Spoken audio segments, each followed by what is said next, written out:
श्री स्वामी समर्थ. स्वामी महाराज तुमच्या सर्व चांगल्या इच्छा पूर्ण करो ही स्वामींच्या चरणी प्रार्थना करते आणि आजच्या या नवीन व्हिडिओला सुरुवात करते. आज आपण महाशिवरात्री 2026 बद्दल एक अतिशय विस्तृत आणि अर्थपूर्ण व्हिडिओ पाहणार आहोत. या व्हिडिओमध्ये आपण जाणून घेणार आहोत महाशिवरात्री कधी आहे, महाशिवरात्रीचे धार्मिकता आणि त्याचबरोबर आध्यात्मिक महत्त्व. महाशिवरात्रीच्या दिवशी सर्व महिलांनी पाळायचे आवर्जून 30 नियम, पूजा, व्रत, जप आणि रात्र जागरण यांचा योग्य मार्गदर्शक. तर चला आजच्या या व्हिडिओला सुरुवात करूया. त्याचबरोबर जर तुम्हाला हा व्हिडिओ आवडला तर चॅनलला लाईक, शेअर, सबस्क्राईब करून कमेंटमध्ये ओम नमः शिवाय लिहायला विसरू नका, जेणेकरून भोलेनाथांची तुमच्या कुटुंबावर, मुलांवर अगदी भरभरून अशी कृपा होईल. 2026 मध्ये महाशिवरात्री ही रविवार 15 फेब्रुवारी 2026 रोजी सायंकाळपासून सुरू होऊन पुढच्या दिवशी 16 फेब्रुवारीपर्यंत आहे.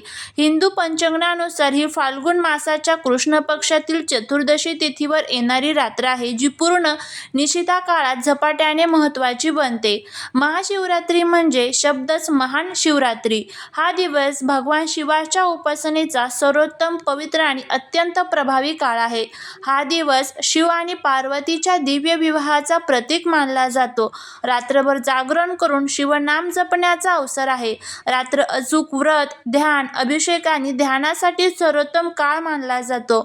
या रात्री शिवार्चना आणि उपासनेमुळे भक्तांना मानसिक शुद्धता, आध्यात्मिक उन्नती, मनोकामना पूर्ण होणे, जीवनात सकारात्मक ऊर्जा आणि आंतरिक शांती मिळते.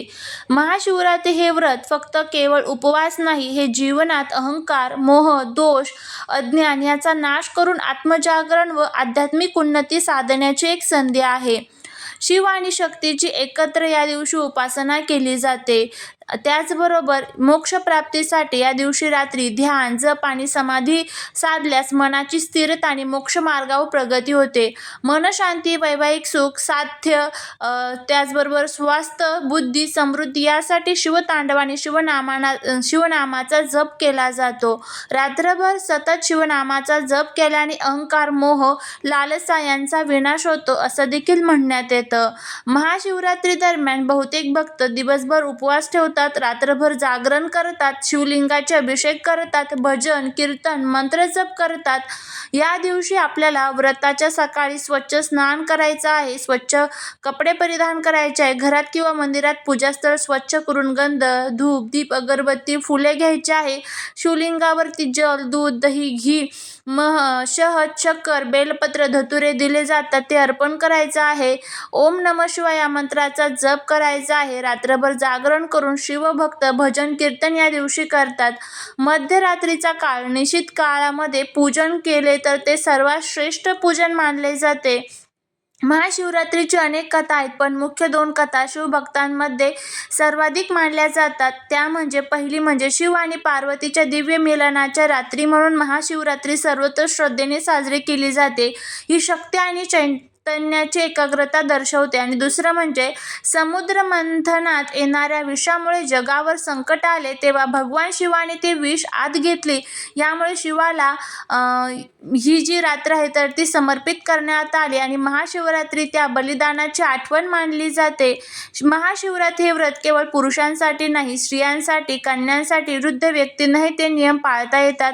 तर त्यामध्ये महिलांनी या दिवशी कोणते नियम पाळायचे आहे किंवा सर्वांनीच कोणते नियम पाळायचे आहे याबद्दलची आपण माहिती घेऊया.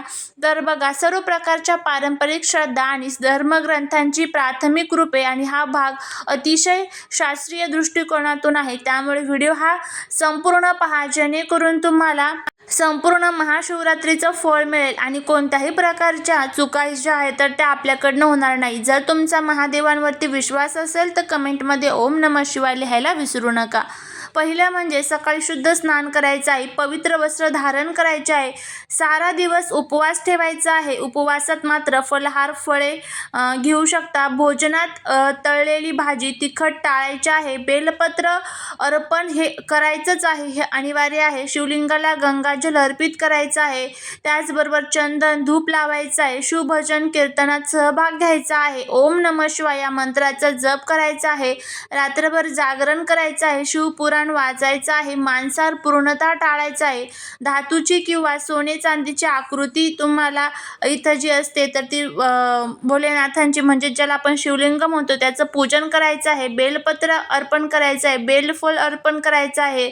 पंचामृताने अभिषेक करायचा आहे. शिवलिंगाभोवती तुम्हाला 7 वेळा धूप जो आहे तर तो फिरवायचा आहे. दान जे आहे तर ते करण्याचा प्रयत्न करायचा आहे. नदी किंवा गंगेजवळ पूजा अधिक शुभ मानली जाते, तिथे तुम्ही करू शकता.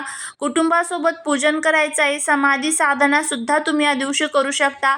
मन शांत ठेवायचं आहे. क्रोध टाळायचा आहे. कठोर व्रती महिला जे असतात तर त्यांनी सुद्धा या गोष्टींची काळजी जी आहे तर ती घ्यायची आहे. पारंपरिक मंत्रांचा उच्चार करायचा आहे. प्रेमपूर्वक शिवलिंग स्वच्छ करायचं आहे. रात्रभर तुम्हाला भोलेनाथांची पूजा करायची आहे. मंत्र जपासाठी माळा वापरायच्या आहे आणि अत्यंत पवित्र साधना या दिवशी आपलं मन शुद्ध करत असते. संध्याकाळी पारण पूर्ण करायचं आहे आणि दुसऱ्या दिवशी तुम्हाला हा उपवास जो आहे तर तो सोडायचा आहे.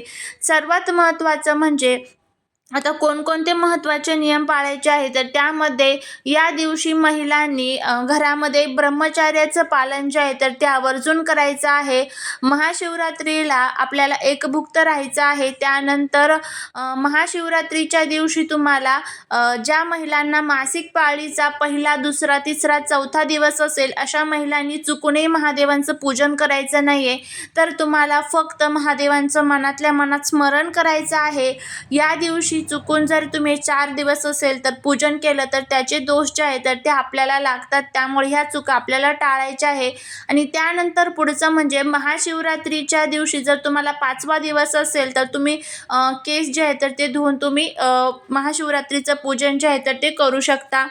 ज्या महिलांचा महाशिवरात्रीचा उपवास आहे तर त्या महाशिवरात्रीच्या दिवशी चुकूनही आपल्याला केस धुवायचे नसतात. ही जी चूक आहे तर ते प्रत्येक घरातील महिला ज्या आहेत तर त्या करत असतात. ही चूक आपल्याला टाळायची आहे. कारण आपल्याला आदल्या दिवशीच आता रविवारी महाशिवरात्र आहे त्यामुळे तुम्हाला आदल्या दिवशीच म्हणजे शनिवारीच तुम्हाला केस जे आहे तर ते धुवून ठेवायचे आहे आपले. त्यानंतर महादेवांना तुम्हाला चुकूनही तुळशीची जी पान आहे तर ती अर्पण करायची नाही. महाशिवरात्रीमध्ये किंवा कोणत्याही महादेवांचं ज्यावेळेस आपण पूजन करतो त्यामध्ये तुळस ही पूर्णपणे वर्जित केलेली आहे. त्यामुळे चुकूनही तुळस जी आहे तर ती अर्पण करू नका. त्याचबरोबर चंपा ज्याला आपण चाफ्याची फुलं म्हणतो बघा, ती चाफ्याची फुलं सुद्धा महादेवांच्या पूजेमध्ये पूर्णपणे वर्जित आहे. ती सुद्धा आपल्याला वापरायची नाही आहे. तुटलेल्या फुटलेल्या वस्तू, तांदूळ जे असतात त्या तुटलेल्या किंवा ज्या कोणत्या वस्तू तुम्ही अर्पण करतात तर अशा तुटलेल्या वस्तू महादेवांवरती चुकूनही आपल्याला अर्पण करायच्या नाही आहे. त्याचबरोबर कांदा, लसूण ह्या पदार्थांचं चुकूनही सेवन करायचं नाही. उपवास असेल तर फळांवरती उपवास धरला तर अतिशय उत्तम. पण जर तुम्हाला फळांवरती उपवास करणं शक्य नसेल तर तुम्ही उपवासाचे जे काही पदार्थ आहेत तर ते सर्व खाऊ शकतात. त्यामध्ये साबुदाणा असेल, बटाटा असेल ते खाऊ शकतात. फक्त बाहेरील जे पदार्थ असतात, तळलेले वेपर्स वगैरे, चिप्स असतात ते बाहेरील पदार्थ खाऊ नका. कारण त्या पदार्थांना कॉर्नफ्लॉवर लावलेला असू शकतो जेणेकरून आपला उपवास जो आहे तर तो खंडित होईल. त्यामुळे बाहेरचे पदार्थ शक्यतो टाळा. या दिवशी कौट खायला सुद्धा विशेष महत्त्व असतं. जर शक्य असेल तर कौट जे आहे तर ते तुम्हाला आवर्जून या दिवशी बनवून खायचं आहे. त्यानंतर आपल्याला या दिवशी भगर देखील खाणं संपूर्णपणे वर्ज्य करायचे आहे. भगर सुद्धा खायची नाही आहे. तर अशा पद्धतीने हे काही पदार्थ खायचे आहेत, काही टाळायचे आहेत. त्यानंतर आपल्याला जर महिलांना मासिक पाळी असेल तर पहिला, दुसरा, तिसरा, चौथा दिवस असेल तर त्यांनी फक्त उपवास करायचा आहे. तुम्हाला पूजा करता येणार नाही. 5वा दिवस असेल तर तुम्ही उपवास देखील करू शकता आणि पूजा देखील करू शकता. अशा पद्धतीने हे सर्व जे काही नियम आहेत तर ते महिलांनी आणि पुरुषांनी आपल्या घरामध्ये उपवासाच्या संदर्भात आणि त्याचबरोबर जे काही शिवरात्री आहे तर त्या महाशिवरात्रीच्या संदर्भात आपल्याला पाळायचे आहेत. जर तुम्हाला हा व्हिडिओ आवडला असेल तर लाईक, शेअर, सबस्क्राईब करा. भेटूया पुढच्या एका छानशा नवीन व्हिडिओत एका नवीन माहितीसोबत. तोपर्यंत सर्वांना श्री स्वामी समर्थ.